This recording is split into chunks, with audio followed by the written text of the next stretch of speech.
프랑스의 한 고아원에서 충격적인 소식이 들려왔습니다. 한 겨울에 아이들이 동상에 걸릴 정도로 추운 곳에 생활하는데요. 감기에 걸린 아이들은 제대로 된 치료를 받기는커녕 증상이 악화되기를 반복하며 점점 더 심각한 상태로 내몰리고 있습니다. 아이들은 계속해서 약만 먹는 악순환이 되고 있는데요. 하지만 그 어떤 사람들도 속수무책 아무것도 도와줄 수 없다며 발만 구르고 있습니다. 하지만 그 와중에 프랑스의 젊은 건축가는 어떤 제안을 하게 되는데요. 대체 어떤 일이 일어나고 무슨 일이 일어나고 있는지 함께 살펴보겠습니다. 안녕하세요. 저는 프랑스에서 건축을 하는 45세 아놀드입니다. 북유럽에서 꽤 인정받는 건축가입니다. 수많은 건축물을 설계하며 사람들에게 아름다움과 편안함을 주는 공간을 만드는 일을 하고 있죠. 젊은 나이에 많은 경험을 하며 프랑스에서 인정을 받고 일하고 있습니다. 하지만 정작 가장 소중한 제 아들의 건강을 지켜주지 못했던 무책임한 아빠였습니다. 제 아들인 호날드는 심각한 천식을 앓고 있었습니다. 처음엔 그저 가벼운 기침이라 생각했어요. 겨울이면 아이들은 원래 감기에 잘 걸리니까요. 조금만 쉬면 나을 거라며 가볍게 넘겼습니다.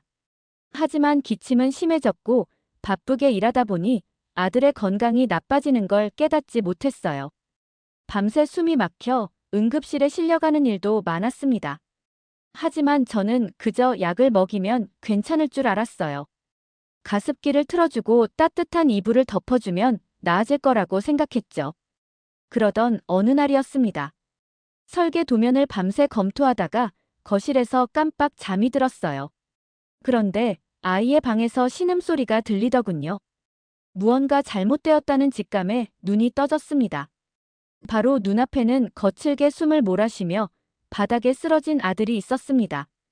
얼굴은 창백했고 숨을 쉬려고 필사적으로 가슴을 부풀리고 있었지요. 응급실로 향하는 차 안에서 저는 머릿속이 하얘졌습니다. 한동안 일이 손에 잡히지 않을 정도였습니다. 그렇게 정신없이 보내던 중에 고아원에서 상담 의뢰가 들어왔습니다. 프랑스에는 경찰 부모를 둔 아이들을 위한 특별한 고아원이 있습니다. 이곳은 경찰관들이 위험한 임무를 수행하는 과정에서 목숨을 잃거나 혹은 부모님 모두를 잃고 오갈 데 없는 아이들을 보호하는 시설이죠. 남겨진 아이들은 심리적 경제적 도움을 받고 안전한 보금자리를 제공하며 돌봐주는 곳입니다. 그러나 최근 이 고아원은 심각한 재정난과 시설 노후화로 인해 운영에 큰 어려움을 겪고 있었습니다. 건물 곳곳에 균열이 생기고 오래된 난방시설이 제대로 작동하지 않았죠. 한겨울에도 추위를 견뎌야 하는 아이들이 많았습니다. 특히 방수 처리가 제대로 되지 않아 비가 올 때마다 곳곳에서 누수가 발생하고 폐렴과 같은 질병에 걸리는 아이들이 늘어나기 시작했습니다. 고아원 측은 이러한 문제를 해결하기 위해 여러 기관에 도움을 요청하고 있지만 지원이 턱없이 부족한 상황이었죠. 전 무조건 도울 수 있는 방향과 많은 생각으로 도움의 손길을 찾아야 했습니다. 그런 고민을 하며 보내는 중 제 아들 호날드는 응급실에서 가까스로 퇴원을 하게 되었습니다. 하지만 그날 이후로도 병원 신세를 지는 일이 잦았습니다. 그런 아들을 볼 때마다 마음이 좋지 않았습니다. 고아원 프로젝트를 맡고 나서야 저는 제 아들의 고통을 느낄 수 있었죠. 그곳에서 생활하는 아이들도 제 아들과 다를 바 없었습니다. 폐렴으로 고통받으며 차가운 바닥 위에서 잠을 청해야 하는 아이들이었어요. 바닥은 얼음장처럼 차가웠습니다. 그렇다고 해결책을 찾기란 쉽지 않았습니다. 고아원의 경영진은 예산 문제를 이유로 난방 개선을 미루고 있었습니다. 난방 설비를 교체하려면 막대한 비용이 들고 후원금으로 간신히 운영되는 고아원 입장에서는 현실적으로 불가능한 일이었습니다. 그래서 저는 해결책을 찾기 위해 유럽 전역을 돌아다녔습니다. 난방 전문가들을 만나고 기술자들에게 자문을 구해야만 했죠. 그리고 성공하신 분들에게 도울 수 있는 방법을 찾기도 했습니다. 도무지 방법이 나오지 않을 땐 점점 지쳐기도 했습니다. 그리고 동시에 점점 더 프로젝트에 집착하게 되었습니다. 하지만 저의 집착이 커질수록 가족과의 갈등도 깊어졌습니다. 저는 집보다 고아원에서 보내는 시간이 많아졌고 아내와 다투는 날도 많아지더군요. 오롯이 아픈 아이를 혼자 돌보기엔 아내의 체력도 바닥이었으니까요. 그러던 어느 날 동료가 저에게 조용히 말했습니다. 한국 건축 박람회에 가보면 난방 시스템이 완전히 다르다고 했어요. 한국은 제가 한 번도 관심을 가져본 적 없는 나라였습니다. 하지만 더 이상 물러설 곳이 없었습니다. 해결책을 찾을 수 있다면 어디라도 가야 했죠. 저는 한국행 비행기 표를 끊으며 마지막 희망을 걸었습니다. 이곳에서, 다른 건축 방식에서, 혹은 전혀 예상치 못한 곳에서 해결책을 찾을 수 있기를 바랐습니다. 그리고 저는 혼자가 아니었어요. 아들 호날드와 아내 제시카도 함께였습니다. 출발 전 아내는 여전히 반신반의했습니다. 솔직히 말해 저 역시 확신이 없었어요. 하지만 아들에게 어떤 대답도 해줄 수 없는 아버지로 남고 싶지 않았습니다. 비행기에서 내려 한국의 공기를 처음 마셨을 때 모든 것이 낯설었어요. 마음속 깊은 곳에서 설명하기 어려운 감정이 피어올랐습니다.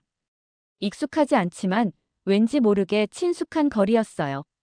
지나가는 사람들의 웅성이는 언어, 음식, 건축 모든 것이 낯설고도 흥미로웠어요. 하지만 가장 충격적인 것은 우리가 묵게 된 한옥 숙소였습니다. 방 안에는 침대도 푹신한 매트리스도 없었습니다. 바닥에 깔린 건 단출한 이불이 다였습니다. 아내는 한국 숙소에 기겁했습니다. 저 역시 불만스러웠어요. 평소 허리가 안 좋은데 딱딱한 바닥에서 잠을 잘 수 있을지 걱정이 되었죠. 하지만 피곤했던 탓인지 우리는 곧바로 눕게 되었습니다. 그런데 이상한 일이 벌어졌습니다. 이불 위에 누운 순간 온몸이 포근한 따뜻함에 감싸였습니다. 바닥이 마치 살아있는 생명체처럼 서서히 온기를 전달해 주었습니다. 그 온기는 천장으로 올라가 버리는 것이 아니고 온 방을 일정하게 감싸 주었습니다. 바닥에 올라온 열기는 몸을 포근하게 따뜻한 열을 전달했어요. 다음 날 아침 우리는 개운하게 일어날 수 있었습니다. 그러고 보니 호날드가 밤새 한 번도 기침을 하지 않았습니다. 저 또한 허리가 불편하지 않아 푹 잘 수 있었습니다.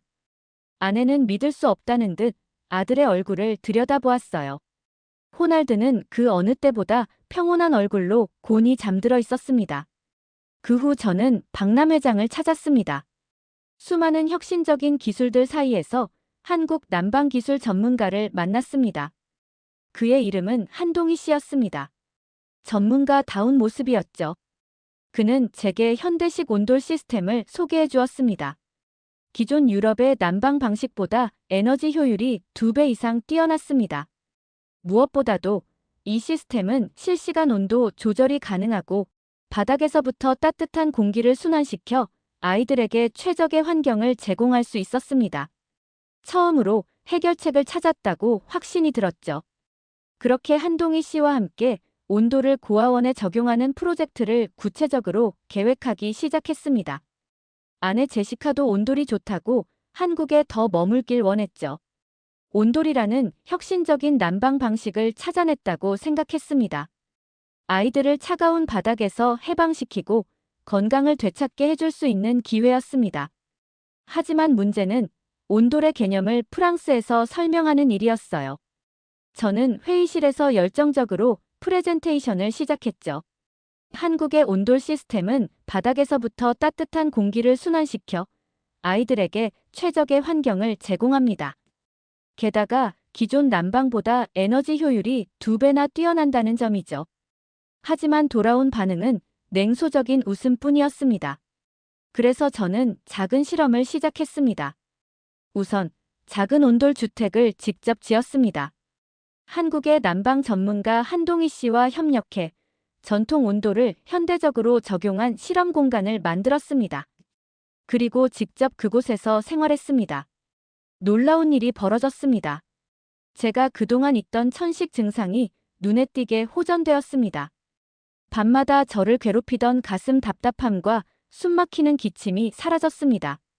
아내는 제 변화에 깜짝 놀랐습니다. 제 건강이 개선되는 과정을 세세하게 기록했습니다. 그리고 고아원의 아이들을 대상으로 시범 테스트를 진행하니 아이들이 표정부터 달라지기 시작했죠. 우선 몸이 아프지 않으니 아이들의 웃음이 너무 해맑아 보였습니다. 마침내 온돌 시스템을 시범적으로 설치하는 데 성공했습니다. 몇 달 후 놀라운 변화가 일어났죠. 중증 호흡기 질환을 앓던 아이들의 상태가 개선되기 시작했습니다. 그 중에서 6살인 샤론은 건강이 많이 좋아졌습니다. 샤론은 태어날 때부터 약한 폐를 가지고 있어서 하루에도 여러 번 산소 치료를 받아야 했습니다. 하지만 온돌이 설치된 방에서 생활한 지 몇 달 만에 더 이상 호흡기 치료를 받지 않아도 되는 상태가 되었습니다. 의사들은 믿을 수 없다는 듯이 샤론을 바라보았죠. 이 소식이 퍼지면서 유럽 전역에서 관심이 쏟아졌습니다. 소문이 나며 북유럽의 유명 호텔과 병원들이 우리에게 문의해 왔습니다. 온돌이 사람들에게 따뜻함과 치유를 주는 요소로 받아들여지기 시작한 것입니다. 아내 제시카는 우리 집도 온돌로 바꾸자고 했죠. 이제까지 저는 온돌을 실험하고 연구하는 데만 집중했어요. 하지만 정작 가장 중요한 우리 가족의 생활 환경은 바꾸지 않았습니다. 그래서 집을 개조하게 되었습니다. 모든 바닥을 온돌 시스템으로 바꾸고 침대 대신 따뜻한 온돌방에서 생활하기 시작했습니다. 그리고 가장 놀라운 변화는 우리 가족 모두에게 일어났죠.